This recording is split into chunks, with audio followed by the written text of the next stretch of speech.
Strong cars can get into strong accidents, and sometimes there are crashes that make you say, "Good heavens." In this video, Matt Armstrong is doing a creative rebuild of a 2019 BMW M3. First, make sure you've subscribed to the channel, and let's get into it. Mechanically, from the introduction, the situation seems simple, just a frontal collision at a low speed, but the view from the back makes you ask an obvious question: is the chassis bent? Let's talk a bit about the car's specifications first and why it's worth such a huge effort to fix this destroyed rear quarter panel. Despite our major disagreement on the hideous front grille design, the BMW M3 model is the dream car for almost any guy in his 20s. The new generation appeared for the first time in 2020 and is still in production until now. The M3 is a four-door sedan with all-wheel drive, and I like to call it a super sedan because its engine is a 3.0-liter inline-six with a twin-turbo or power turbo, as BMW calls it. It produces 470 horsepower and 550 Nm of torque, accelerating to 100 km per hour in just 4 seconds.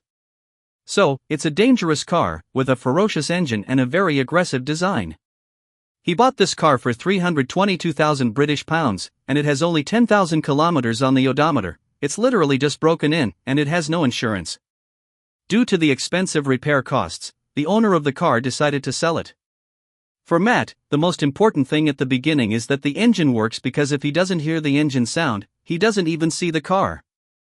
The first task is to transport the car to the garage, but the rear wheel is locked in place because of the accident, and moving it from the tow truck was a very difficult task. He tried to release the pressure from above the wheel, will cut the fender with a grinder, will open the body and try to remove the layer, will take out all the plastic parts from the side, and will raise the wheel with a jack so the wheel has space to move. The engine's oil level is electronic on the screen, so he isn't sure if there is enough oil to run it because the lower oil cooler in the car had its pipes come off after the shock, spilling a large amount of oil.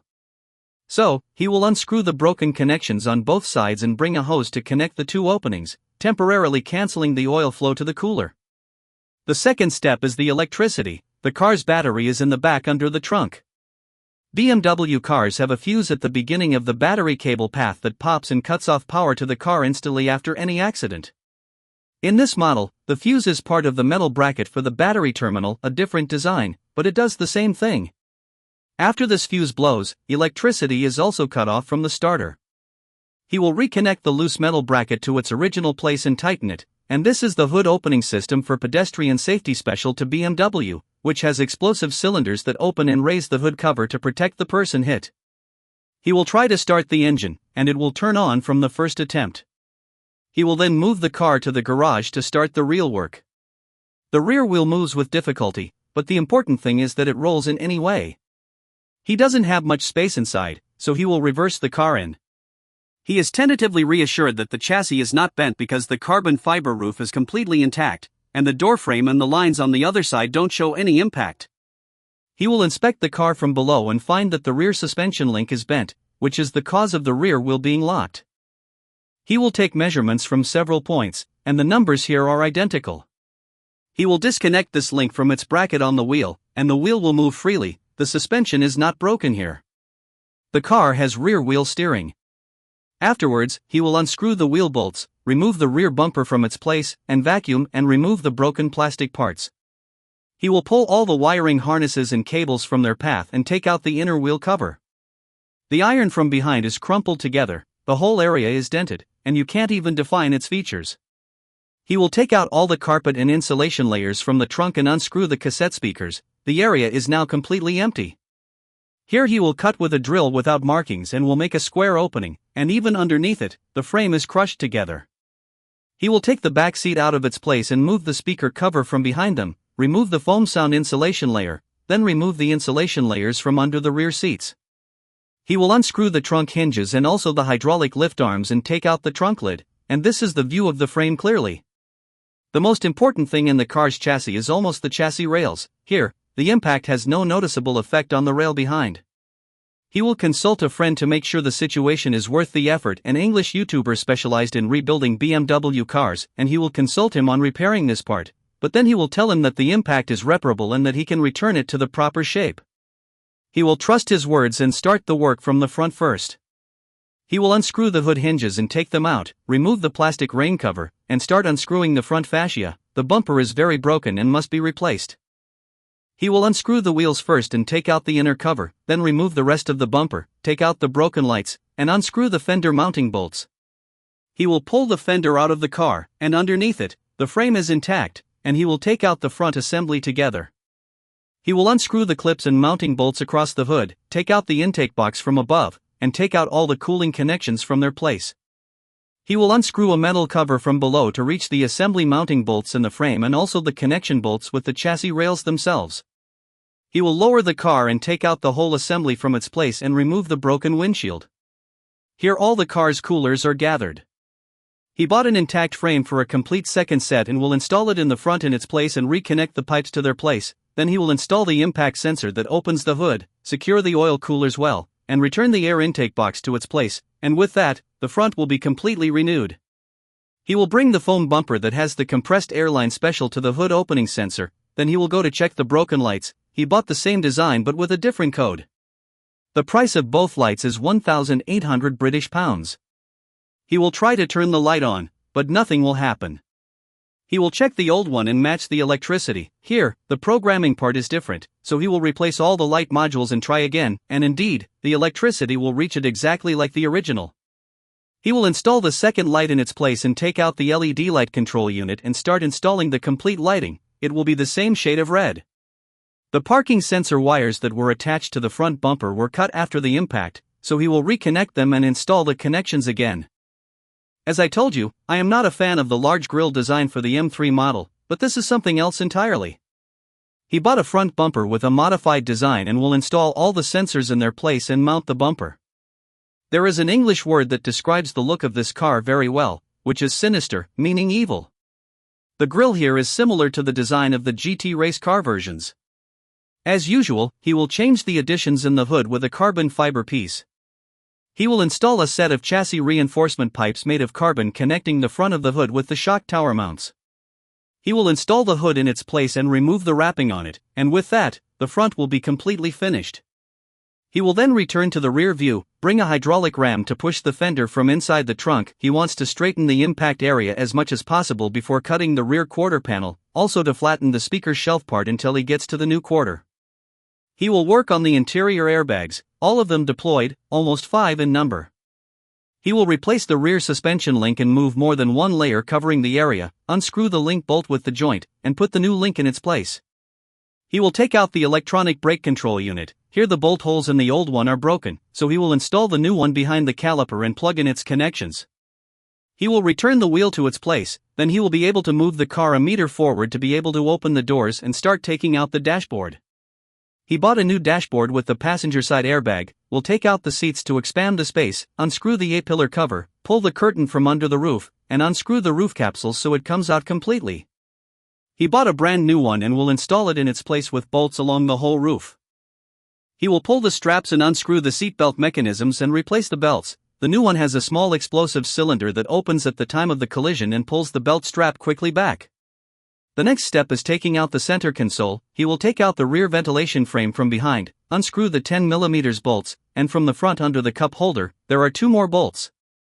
After unscrewing it from the floor, he will disconnect any clips around the tunnel and unscrew the AC system, the main buttons, and all their mounting bolts from underneath. He will detach the screen from its connections, and from the side, he will take out a plastic cover and also the ventilation frame, under which hidden mounting bolts are located. He will take out the instrument cluster and remove the knee airbag under the dashboard limits. They are all bolts, all the same size and shape. He will take out the speaker from the middle and unscrew the steering wheel mounting bolt from the middle, and behind it, he will remove the steering part with the shifters. A few bolts will remain underneath, and finally, he will know how to take the whole dashboard out. Here a large number of bolts hold the interior in its place. He will put the new dashboard with the intact airbags and execute all the steps in reverse to install the parts, and the last part is the intact driver's airbag. He finds that everything is installed correctly and has electricity. The oil cooler paths reached, he will lift the car and drain the engine oil. The inner pipe ends fit in a tight area difficult to reach, so he will unscrew the steering rack and stabilizer bar and install the oil pipes in their place. The engine is exposed from below. He will install an armor cover to prevent leakage with impacts. This cover will surely reduce airflow to the cooler, but there are enough openings for cooling surely. Here he will fill this with coolant, but not in the traditional way. There are two tanks for water storage. He will unscrew the tank cap from the engine side and also the cap from the other side, connect the main opening to a vacuum pump, and connect the air lines to it to suck all the air from the circuit. This car takes about 8 liters of water. He will connect the hose and fill the tank, and the rest he will finish from above normally. Afterwards, the oil change step, he will press the start button 3 times, then turn on the AC on hot and the fan on the lowest speed. He will press the gas pedal for 15 seconds, then step on the brake pedal and start the engine. These steps are to put the car in service mode, which allows measuring the oil electronically without running the engine. You could say he is doing a refresh of the oil reading before filling the new one, and usually, all these steps are not necessary but are recommended by the company. After he fills the oil, he will take it outside. The cost of the rebuild so far reaches £38,000. The last and big step is replacing the entire rear quarter panel. His YouTuber friend who gave his opinion has arrived at the garage. He will use a pneumatic drill to cut the body, but the compressor he has is weak for this task. However, with a stronger one, he managed to cut the outer body very quickly. He cuts in a semi-random way because all of this will be replaced. He will cut the rear part and go over the destroyed wheel cover. The intact inner piece that remains is small in number. He will detach the door hinge to expose the entire frame and unscrew the side trim. He will remove the roof liner from its place and disconnect all the wires attached to it. Then he will start unscrewing the weld spots along the door edges. He brought the same tool that Tim used in the GTR video. A grinding disc will inspect all the places to disconnect the weld and will clear the metal layer in the door. He will need to cut the destroyed frame from its place. He will start from below at its middle in the straight area, and from above he will remove a short part of the roof body as well. He will have to unscrew all the welds around the area in the interior frame, will sand all the welds in the rear piece, and with the drill, will unscrew the rest at the frame. He will unscrew the wheel and take out the shock absorber from its place, and with a rotary blade, will unscrew all the insulation putty spots. The finito, sealant, spots are many at the metal wheel arch. Here he entered the point of no return. He will unscrew and cut all the interior parts in the rear quarter, and finally, this is what remained after he gutted the whole area.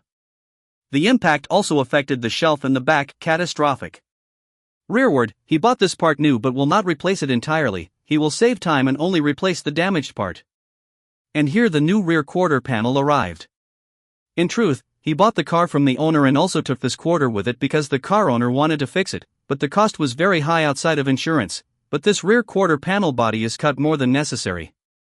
He will cut the parts he doesn't need from it and separate the body from the interior frame. This matter takes a very long time, and he will try to see the new quarter with the body and how it will be, and it fits excellently but needs work of course. All the circular hole spots must be welded properly. He will let his friend do this task.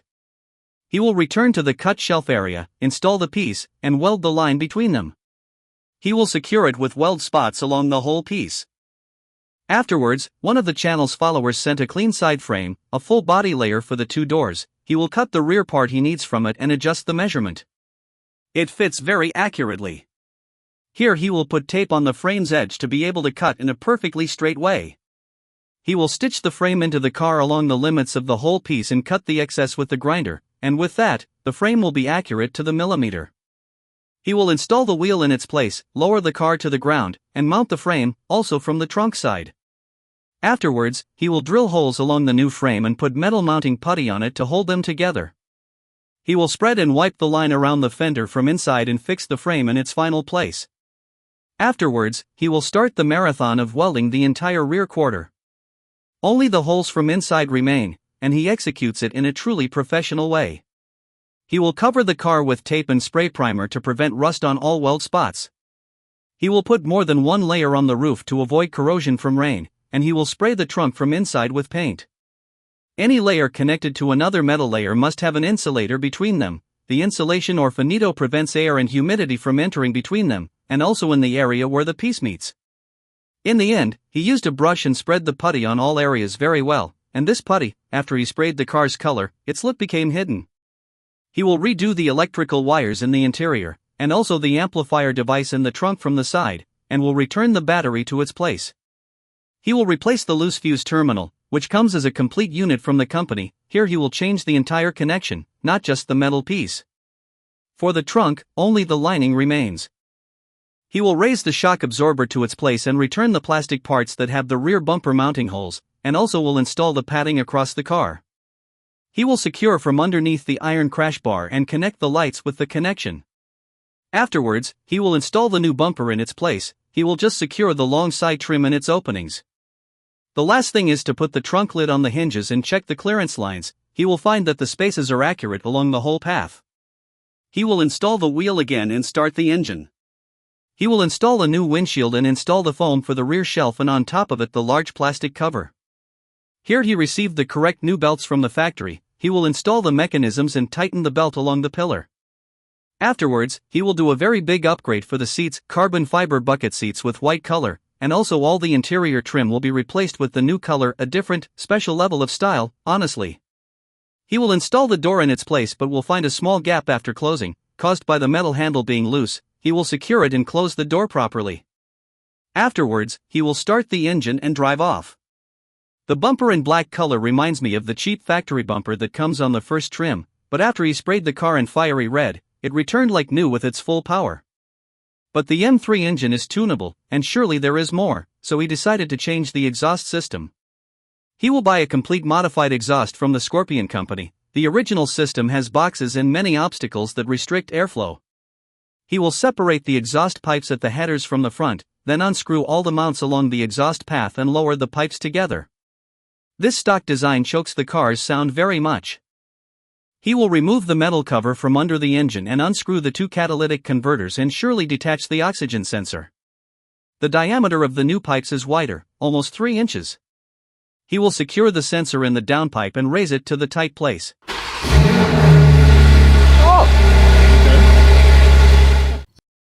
He will repeat these steps with the second pipe and install it.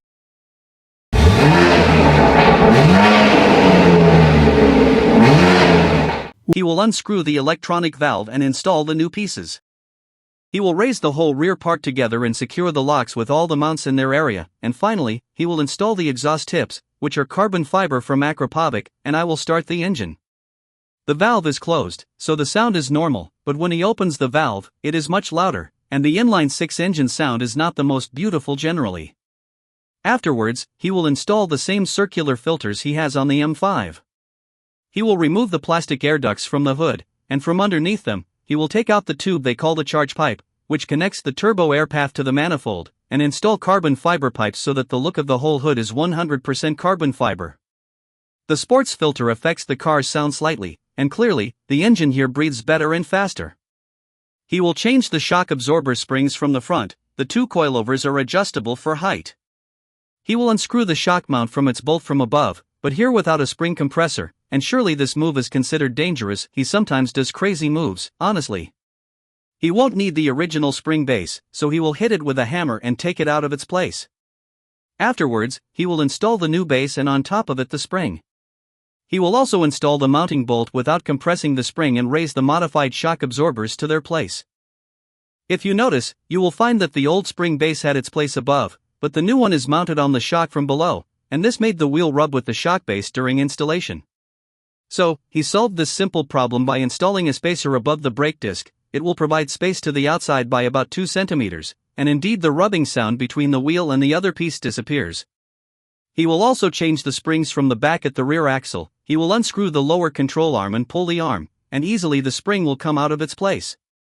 There is a large length difference between the two, but there is still a height adjustment link that installs between the colored spring and the black one.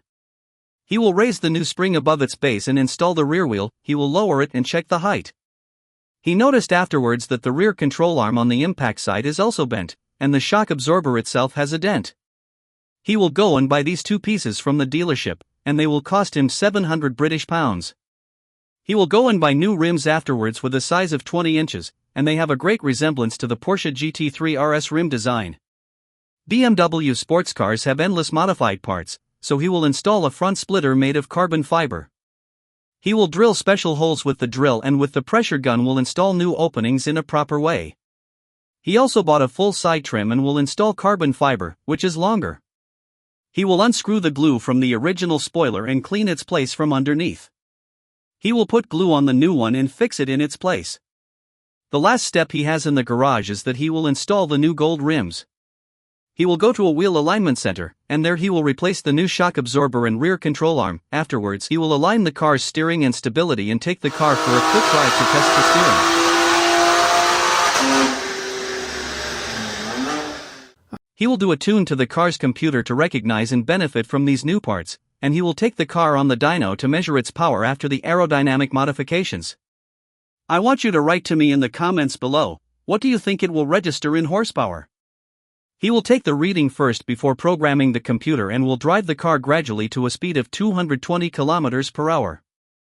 It registered 550 horsepower and 700 torque, and all this is still before even tuning the car for the highest possible performance for it. He will do a tune and try the reading again. It registered 644 horsepower and 816 Newton meters of torque. His car is stronger than the stock M3 Competition by 140 horsepower. He will then go to the track to test sprints and some action. As I told you at the beginning of the video, this is the dream car, an aggressive design with a special color and fantastic performance, but life always has comparisons. He will enter a drag race with timing against a Lamborghini Huracan, one of the fastest Italian cars on tracks, 10-cylinder, naturally aspirated, 640 horsepower, all-wheel drive. The question here is, could this modified M3 be fast enough? And after this huge repair and modification journey, the BMW registered almost the same number as the Lamborghini and even faster by fractions of a second. But in the words of Baba El Magal, a win is a win, even if by a tiny bit. After the end of this race, he hears a clear rubbing sound coming from the rear axle. He will lift the car and unscrew the brakes and take out the drum or brake disc.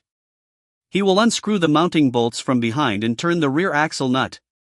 This rubbing sound is due to the wheel bearing. It usually has a very long service life reaching 100,000 kilometers on average, but what's certain is that the accident affected this part.